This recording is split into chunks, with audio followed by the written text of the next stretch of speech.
Comment on fait pour s'exprimer avec clarté, pour être facilement compris des gens, pour transmettre son message fidèlement, avec des mots justes et de façon structurée, en ayant l'esprit bien fait. Pour avoir les 3 compétences qui te permettront d'être clair quand tu t'exprimes, à l'oral ou à l'écrit, regarde bien cette vidéo jusqu'au bout.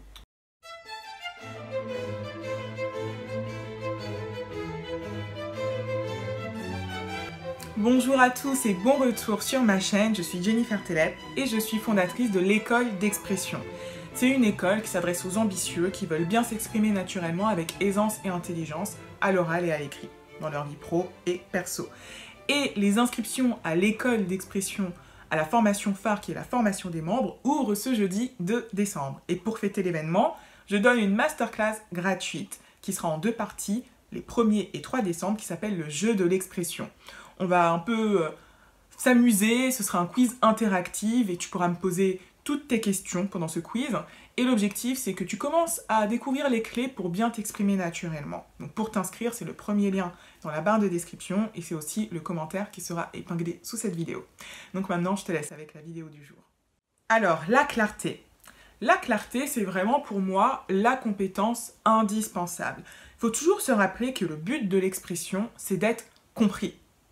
C'est de transmettre son message. Et pour cela, il faut être clair. Et il y a des compétences pour être clair. Et les compétences ne sont pas celles que vous croyez. Ça ne va pas être avoir un vocabulaire riche. Non, ça ne va pas être ça. Pas du tout. Ça ne va pas être avoir du charisme. Non plus, non plus, non plus. Ça ne va pas être avoir une excellente élocution. Non plus, non plus, non plus. Ça peut aider, mais ce n'est pas la compétence principale. La compétence principale, je vais vous en donner 3, mais globalement, ce qu'il faut retenir, c'est que la clarté se passe dans votre esprit. Un esprit bien fait donne une expression claire. Et pour avoir un esprit bien fait, je vais vous donner des techniques, mais ça repose sur une intelligence qui va être logico-mathématique. Je renvoie notamment à ma vidéo sur les 4 types d'intelligence pour bien s'exprimer. Donc ça va être lié à la structure de votre pensée et aussi à votre capacité à exprimer cette pensée clairement. Donc vos capacités linguistiques.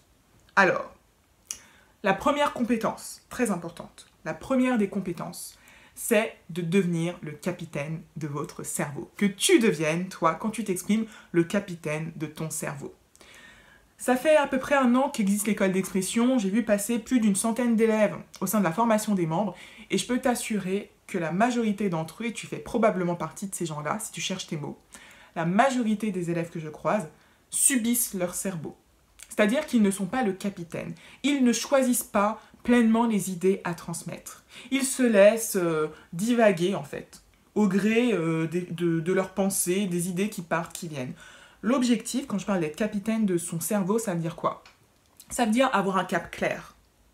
Et j'aime bien donner l'image du bateau. Est-ce que quand tu t'exprimes, les idées vont et viennent, c'est le bordel un peu?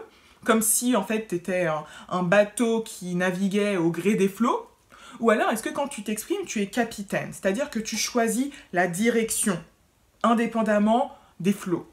Donc, devenir le capitaine de son cerveau, c'est la compétence indispensable et c'est un changement de posture. Ne plus subir les idées pas claires qui vont et viennent, mais se dire, je choisis mes idées, je vais les structurer et je vais les exprimer clairement. Et ce changement de posture, il est indispensable. Sans cela, tu vas toujours rester dans un flou artistique, tu vas regarder comme ça, tu vas bégayer. Il faut vraiment devenir capitaine de ton cerveau et ça demande un effort. Ça demande une présence, ça demande un effort de structuration et de clarification de ta pensée. Donc, première compétence, être en capacité d'être le capitaine de ton cerveau. Aller sur cette deuxième compétence, je veux juste préciser que ça vient par la pratique. Ça, c'est important, ça va venir par la pratique. C'est en pratiquant, par exemple en répondant à des questions simples comme on peut le faire au sein de l'école d'expression, en prenant l'habitude en fait de structurer ta pensée par la pratique que tu apprendras au fur et à mesure à devenir capitaine de ton cerveau. Et si tu veux voir comment ça se passe au sein de l'école d'expression, déjà inscris-toi à la masterclass gratuite, mais tu peux aussi t'inscrire à l'essai gratuit de la formation des membres. Dedans, il y a notamment une masterclass gratuite, s'exprimer avec aisance, où je donne des clés, je donne notamment des outils qui sont un peu une introduction aux techniques de base de l'école d'expression. Donc, pour t'inscrire à l'essai gratuit, c'est le 2e lien dans la description de cette vidéo YouTube. Donc maintenant, la deuxième compétence. La deuxième compétence, elle est aussi liée au savoir-être et c'est une compétence qui est, pareil, indispensable. Arrêtez de vouloir bien parler. arrêter de vouloir utiliser les mots justes et se focaliser sur le message à transmettre. Qu'est-ce que je dis? Je le dis. Quand on a des difficultés d'expression, et c'est peut-être ton cas, on peut être un peu complexé. On a envie de bien faire, on a envie d'être riche, d'être complexe, d'être intelligent. Et c'est cette envie-là qui vous plombe. J'ai suffisamment d'expérience pour t'affirmer cela. Arrête de vouloir bien faire. Fais juste. C'est vraiment très important. Et l'image que j'ai envie de te donner, c'est celle-ci. C'est l'image du mauvais élève. En tout cas, de l'élève moyen, de l'élève fainéant. Deviens un élève fainéant. L'objectif ne va pas être de bien parler. Ça va être de te dire, ok, comment je peux transmettre mon message de la façon la plus simple possible, qui me demandera le moins d'efforts possible, surtout pour l'oral. Surtout pour l'oral. Ça va être la simplicité. La simplicité va t'aider à gagner en clarté. Et bien souvent, quand vous voulez bien faire, vous faites trop. Vous allez ajouter des mots qui servent à rien. Vous allez rallonger vos phrases. Donc, vous allez complexifier votre message. Et donc, on ne pourra pas en sortir l'essentiel. Et donc, ce ne sera pas clair pour votre interlocuteur. Donc, retiens bien ceci. Il faut arrêter de vouloir bien faire pour te dire qu'est-ce que je dis et qu'est-ce que je veux dire plutôt. Et ensuite, je le dis de la façon la plus simple, avec les mots les plus simples. Une autre technique que je vais te donner, c'est celle de l'enfant de 5 ans. Essaye de t'exprimer pour être clair, comme tu t'exprimerais face à un enfant de 5 ans. Bon, avec une syntaxe un peu plus développée, mais en tout cas, que tu aies l'idée d'être un pédagogue, d'être quelqu'un qui va expliquer quelque chose et donc qui va faciliter le travail, qui va faciliter la transmission du message. Pense vraiment que les gens ne savent absolument rien sur les éléments que tu transmets et donc tu dois être le plus simple possible, le plus pédagogue possible. Et si tu es dans cette posture-là, tu vas forcément être plus clair. Que si tu es dans la posture du pseudo-philosophe intelligent, du pseudo-cultivé, tu vas enrichir pour rien. Et ça va complexifier et faire perdre en clarté ton message. Donc arrête de vouloir bien faire. C'est contre-intuitif, mais c'est extrêmement important si tu veux gagner en clarté. Et enfin, la troisième compétence, et pas des moindres, hein, pour t'exprimer avec beaucoup plus de clarté, ça va être d'exprimer des idées simples, facilement compréhensibles, qui sont structurées autour, dans une syntaxe claire, que j'appelle la structure SVC.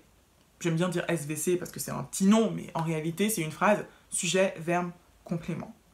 Ça, c'est quelque chose d'important. C'est quelque chose d'important d'arriver à faire que tes phrases regroupent des idées. Et ça, c'est important. Il y a beaucoup d'élèves. C'est marrant parce que ce mois-ci, en novembre, on travaille l'élocution au sein de l'école d'expression. Et cette semaine, on a eu plusieurs cours. Et ce que j'ai fait comprendre aux élèves, c'est que très peu s'expriment en phrases. C'est-à-dire que votre propos, en fait, il n'a pas de début, il n'y a pas de fin, et il n'y a pas d'étape, en fait. La phrase permet de créer des étapes au sein de ton discours, et donc, ces étapes-là permettent à la fin d'avoir une pause, ce qui te permet à toi de respirer, de réfléchir et d'avoir le temps de structurer tes idées, et ça permet également à ceux qui t'écoutent de digérer ce que tu viens de dire. Donc, c'est important de s'exprimer en phrases, et chaque phrase, en français, sera articulée autour de la structure SVC, sujet, verbe, complément. Donc, par exemple, je pense que cette idée est intéressante. Voilà. Je, c'est le sujet, pense, c'est le verbe, et ensuite, on a le complément. Que cette idée est intéressante, en tout cas, ce qui complète le verbe, ce qu'il y aura après le verbe. C'est important d'apprendre à structurer tes phrases ainsi. C'est important d'apprendre aussi à avoir des unités, des sous-unités de sens. Quand tu parles pendant 1 minute, on doit pouvoir mettre des pauses, on doit avoir des points, on doit avoir des étapes. Et ces étapes, ce seront tes phrases. Et moi, l'astuce que je donne, c'est maximum 1 à 2 idées par phrase. Et quand tu débutes, surtout si tu manques de clarté, que tu cherches beaucoup tes mots, 1 seule idée par phrase. 1 seule idée par phrase. Et c'est vraiment très très très important que tu aies ça à l'esprit. Et tu peux déjà t'auto-évaluer, hein, pourquoi pas te filmer ou t'enregistrer en train de parler à l'oral et de te demander, est-ce que je m'exprime vraiment en phrase? Est-ce que je peux vraiment mettre des points au sein de mon discours? Est-ce que finalement c'est juste une phrase comme ça qui n'a jamais de fin, qui n'a jamais de fin? Et ce qu'il est extrêmement important de comprendre, en lien avec cette troisième compétence qui est d'exprimer des idées simples avec des phrases simples, c'est qu'il va falloir trier vos idées. Il va falloir trier vos idées et moi, l'astuce que je donne, c'est le minimalisme intellectuel. Quand on manque de clarté, on choisit le minimalisme intellectuel. Et la phrase pour l'expliquer que je donne toujours à mes élèves est celle-ci. Mieux vaut transmettre une seule idée très simple et claire que de vouloir en transmettre 3 ou 5 de façon confuse et donc personne ne va les comprendre. Et bien souvent, quand vous manquez de clarté, vous ne choisissez pas. C'est pour ça qu'on revient à la première compétence qui est de devenir capitaine de son cerveau. Vous êtes victime du syndrome de la boîte aux 1000 idées. Vous avez plein d'idées. On vous pose une question, vous avez plein d'idées dans votre cerveau. Oui, mais ces idées ne sont pas abouties. Et le problème, c'est que vous avez 1000 idées, c'est merveilleux, mais vous voulez toutes les transmettre en même temps. Et donc, dans votre expression, au lieu de vous dire « Ok, je choisis cette idée-ci, je la transmets », vous dites « Bon, on va prendre plusieurs idées et je les donne comme ça ». Comment voulez-vous qu'on vous comprenne? Il faut arrêter, en fait, de penser que les gens vont faire l'effort de vous comprendre. Non. C'est à vous de devenir le capitaine de votre cerveau et donc de prendre la responsabilité de la clarté de votre discours. Et pour cela, il faut trier. Et là, l'image que je donne, c'est le minimalisme, et c'est en lien avec un courant que vous connaissez peut-être, surtout si vous êtes sur YouTube. Ça fait penser à Marie Kondo, là, la japonaise, qui vous dit de trier, voilà, qui propose une technique, en tout cas, de tri de vêtements ou d'objets en général. C'est ça que vous devez faire quand vous vous exprimez. On n'est pas obligé de savoir tout ce qui se passe dans votre cerveau. Quand vous parlez ou quand vous écrivez, ce n'est pas obligé d'être un journal intime. Vous devez sélectionner les informations pertinentes à transmettre à l'autre. Vraiment, la clarté vient de la simplification et de la structuration. Si vous ne visez pas cela quand vous vous exprimez, vous ne serez pas clair. Vous ne serez pas clair. Il n'y a pas d'autres options, les gars. Soit vous visez la simplification, la structuration, soit vous manquerez de clarté. Si vous voulez développer ces compétences-là, n'hésitez pas à vous inscrire à la masterclass gratuite pour comme ça vous aurez plus de clés pour comprendre comment tout cela se joue. Et n'hésitez pas aussi à vous inscrire à l'essai gratuit, donc les liens sont dans la barre de description encore une fois. Et encore une fois, la dernière chose que je veux dire, c'est par la pratique. C'est par la pratique et par la répétition d'exercices, par la compréhension de ce qui se joue dans votre cerveau, comment vous pouvez faire pour structurer, c'est seulement par la pratique que vous progresserez. Et si vous voulez cet espace de pratique régulier sur plusieurs mois, eh bien, il y a l'école d'expression qui est là pour ça.